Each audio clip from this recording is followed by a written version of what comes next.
Let's talk more about this with Maddy Thimont Jack, a Brexit researcher for the independent think tank, the Institute for Government. Welcome, thank you for joining us.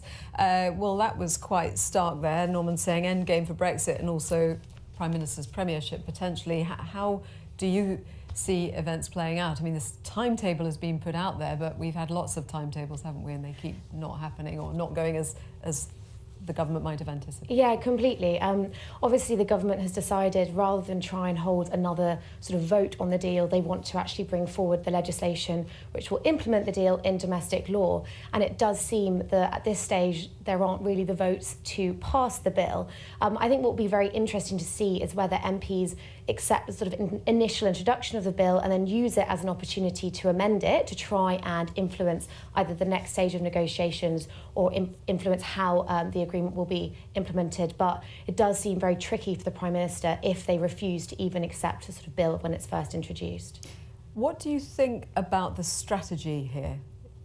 Is it a sort of, well, what do you think? Yeah, I mean, what we do know is that so far the government has been very reluctant to publish this bill because they know it's going to be very unpalatable and that Brexiteers and also MPs on sort of Labour benches are going to be very unhappy with some of the provisions.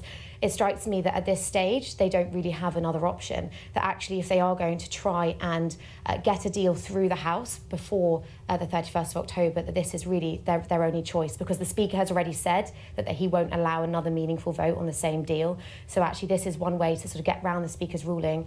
And if MPs do reject the bill at this stage, they can end the session and try and introduce it again, but that involves a lot of other problems for them, including having to sort of have a Queen's speech and try and pass that in the House. Could this fall foul again of what happened before with John Bercow saying things have to be completely new to go before the House? Well, because it's legislation, it will be different. So that's their sort of way round that ruling, really. This is why I expect they've decided to do it this way, is actually introduce the bill, show MPs, look, this is what the deal will do to domestic law, and see whether, with some amendments that they might accept, they can try and get it through the House. Okay. And if it doesn't go through, what? Where are we?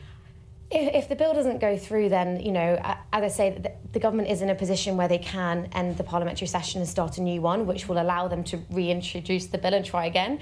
But it seems that if the bill doesn't go through now... is that a simple mechanism?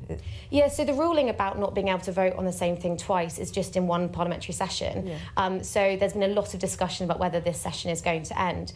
But with that, there's a lot of problems involved with that, because they would have to set out a new policy sort of programme for the new session, and at this stage it seems like the government just won't have the support on its own benches to actually do that. So I think what we're really looking at is that there'll be quite strong pressure on Theresa May to resign, and then there's potentially a Conservative leadership contest sort of coming up, and then there'll be a big question for the new leader of the Conservative Party about whether a general election will be needed to try and reset Parliament to see if numbers can change, and they'll actually be able to sort of get a deal negotiated with the EU through Parliament. But the timing is really, really tricky, and so I think there's a real possibility we'll get to October, and whoever the Prime Minister is, they'll have to ask for another extension from the EU.